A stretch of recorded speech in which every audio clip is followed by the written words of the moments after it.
Banditos, we're back again. Another video for The Division 2. This time we're going to cover the patch notes. Hopefully you had a chance to catch us on the live stream with the devs as they gave us some FaceTime to discuss what happened to the DLC. Well, they didn't tell us what really happened, but you know, they gave us their spin. And yes, it's still delayed, but they did say sometime in 2025. So there's that. Watch this video for a full breakdown on what happened during that live stream. But right now, let's get into these patch notes for the PTS that launches tomorrow, January 31st. Let's do this. Wait, did we just become best friends? So nice to meet you. I think you're cool. Piece of shit wristwatch. I am on the known issues board. That's where they put these patch notes. I will put a link down below if you don't know where to find it. This is going live on January 31st. It's going to be one phase PTS, but they are extending it to February 5th, so people have a little bit more time with it. PTS is only for PC users, so console players, shit out of luck. So global modifiers. Okay, lots here, and I did go over this at a high level in the recap video from this morning, but the global modifier is the one that is active passively just by turning on modifiers, and it sort of sets the theme for the season. So rogue momentum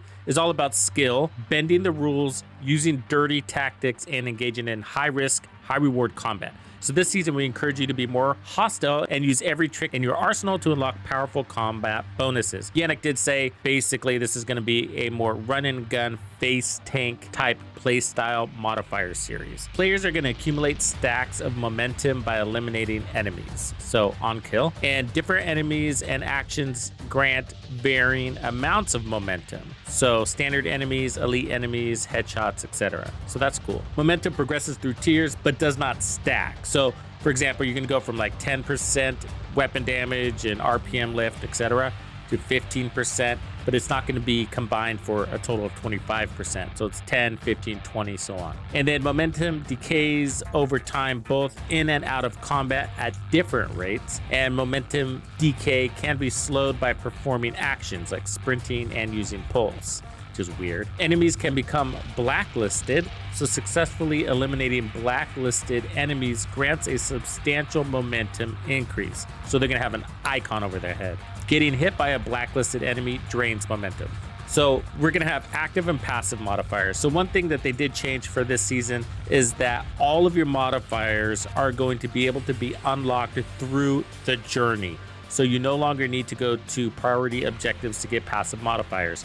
So as far as active modifiers go, the first one's called Overdrive. So instantly maxes out momentum to 100%. Very nice. So you're gonna have full buffs there, granting powerful combat bonuses for a limited time.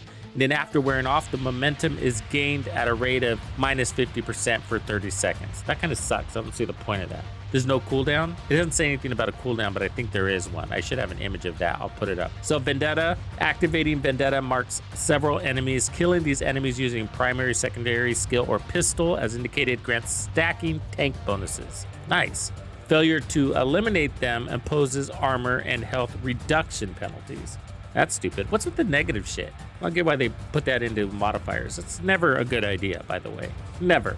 Never a fan favorite. So tactical supremacy doubles the effect of all equipped minor modifiers. I think they mean passive modifiers for a limited time, but do not gain momentum during the effect. Passive modifiers. Okay. So players can choose from 12 minor modifiers divided into skill-specific and general modifiers. Up to 3 can be equipped at a time. So that's the same, but they really remixed the possibilities here. I think these are a lot more interesting, maybe less powerful than Season 2, but they seem to be much more interesting. Good, bad, we'll see. Explosive amp. So Seeker Mines deal 100% more damage against blacklisted enemies. Kind of lame. Whatever. So critical recovery, performing a critical hit restores 0.15% of your maximum armor. That's cool. That's really cool. That's a vampire build right there. So crit to heal. Is it strong enough to maintain? I don't know. But you tend to want to go for higher RPMs and lots of accuracy. So up close is good for that. Critical momentum. So critical hits have a 50% chance to grant 1% momentum. That's good. That's a good combo right there. So the recovery plus momentum. Momentum surge. Kills with skills. Double momentum gain. Explosive expertise. Explosive skill kills reduce the cooldown of that skill by 30% if if you score a multi-kill. So that's sort of pointing towards sticky bombs and secret mines. Reaper scan. So enemies scanned with the pulse have a 25% chance to receive a blacklist mark. I don't know if that's going to be worth it, but we'll see. Aggressive drone increases the striker drone's damage by 50%. Very nice. But reduces its duration by 40%. But if you're always picking up memento trophies, you can counter that. Fortified shield. Strengthen any equipped shield base health by 100%, allowing you to stay on the front lines longer. Wow. The new exotic SMG, we'll go over that, but that's going to heal your shield. So fortified shield plus the shield heal will, wow, you're going to be a nice little walking tank there. So reactive reinforcement. This is going to heal 5% of your maximum armor when your shield takes damage. Oh, wow. That's like Foundry. See, these are interesting. You know, I got to say, it doesn't heal the shield, but it looks like it just heals you. So overclocked projector. The decoy emits a bright flash when destroyed or deactivated, blinding up to 2 enemies targeting it, receiving 5% bonus momentum for every affected hostile. Microwave coils. Up to 4 enemies affected by pulse have a 50% chance to receive a burn status effect, receiving 5% bonus momentum for every affected hostile. So that one could be interesting because that can activate a weapon talent. Rigged battery. Drones that are destroyed or dismantled applies shock to 2 nearby enemies. Oh, cool. Receive 5% bonus momentum for every affected hostile. I mean, I don't know if that's worth it. Still neat. Hostile countermeasures. So this is what the enemy gets. I think they're going to be better, but I have questions. So enemies push back against momentum with something called frenzy. So there's only 1 enemy hostile now instead of 3 like we had in season 2. So enemy frenzy, enemies gain rate of fire, movement speed, and armor health regen. And then enemy frenzy scaling. So the number of enemies and the amount of rage applied scales as players progress through season chapters, which is basically the journey. And that's how it reads on the hostile modifiers is that, so you have mission 1, 2, 3, 4, etc. Except the question is, what happens when you group up? I would assume that it's going to default to the group leader's progress. That's going to be funky with scaling, and some people may not like that, and this could affect group up.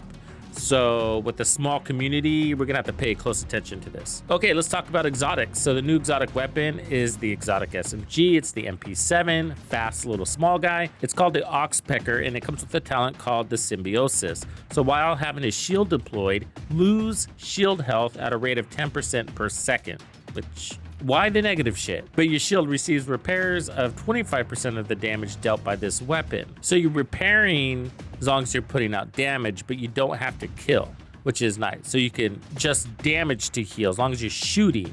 It's not as bad as it seems, but that's complicated. That's sort of like the backfire SMG. Weapon mods, it's coming with headshot damage, optimal range, and crit chance. And then otherwise it comes with its typical stats. The new exotic gear is going to be the Exodus gloves. This one's called Smoke Screen for its talent. On PvE, on armor break, drop a smoke bomb at your feet, concealing you from enemies for 3 seconds with a 40-second cooldown. For PvP, on armor break, drop a smoke bomb at your feet, receive 100% pulse resistance, and hide your nameplate for 2 seconds. That's pretty cool. It's kind of like system corruption.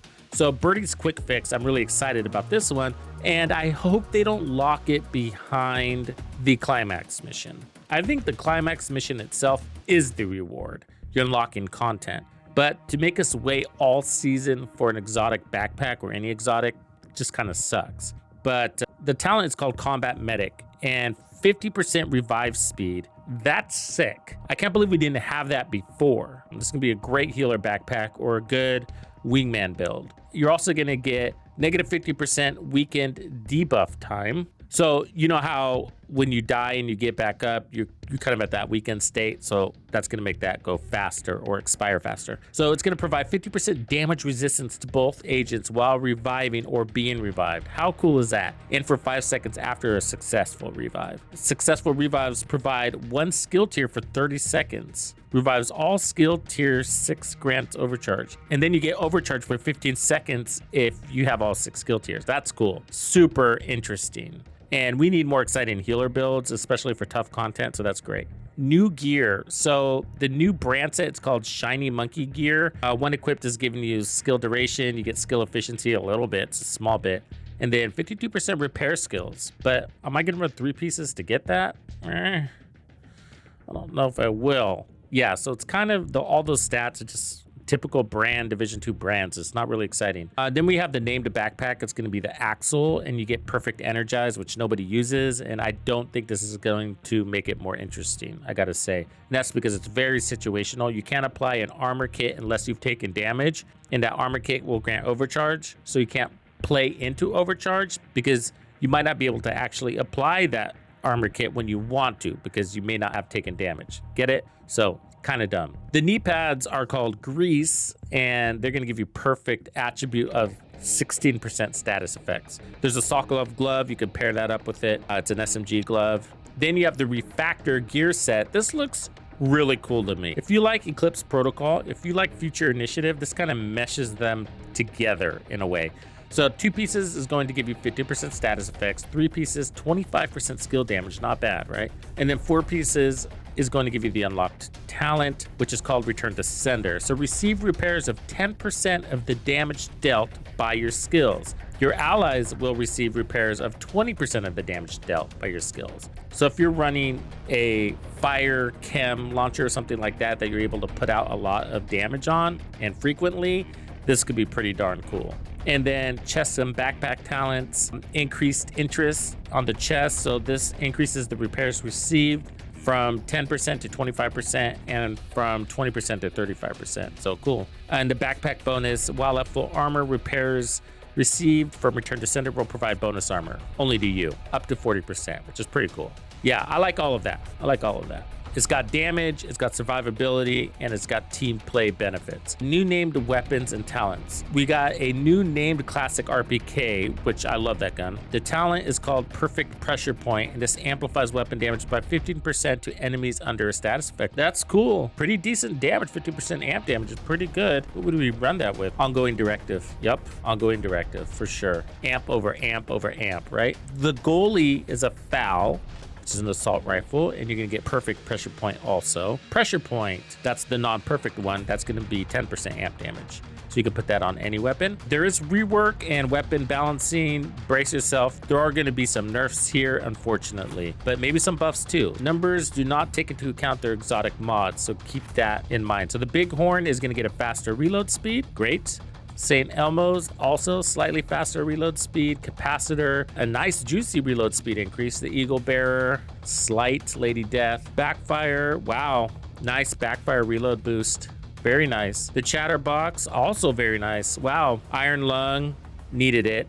Probably needs it even more than that, but that's better. Blue Screen, 5 to 3 seconds. Pestilence, fast reload on the Pestilence. This gun just keeps getting better. And the Regulus, wow, not bad, Regulus. All right, let's look at weapons, shall we? So year 6, season 2 on the left, and then the PTS on the right. Remember, these are subject to change after the PTS receives its feedback. This is the assault rifle category. So all the changes are going to be in green. So it was all reload speed changes. They all got buffed in the assault rifle category. So the Lexington takes a nerf. It's not a huge nerf. So it goes from 49,253 to 48,690. But they left the RPMs alone. That's good news. For SMGs, it looks like no nerfs to any damage or anything like that. It's just reload speeds, and they all got a buff. As far as LMGs, all reload speed buffs. Wow. The GR9, wow, goes from 5.19 to 3.6. That's pretty incredible, man. That's a good gun, right? It's fast all around. Not much to look at here, guys. Ooh, some buffs to rifles. Look at that. The UIC gets a buff from 144 to 164. That's significant, and a faster reload. If you don't know, we now have fully automatic rifles. Everything else basically picked up a reload speed improvement. So pistols get a buff, but nothing too exciting, and that's it. All right, let's look at quality of life changes. So modifiers, active modifiers now trigger without ADS. That's a big one. That's a big one. It was so annoying to have to ADS to trigger your active modifier. Clear visibility of active modifier duration and cooldown. Very good. Very good. We needed that too. Progression objectives.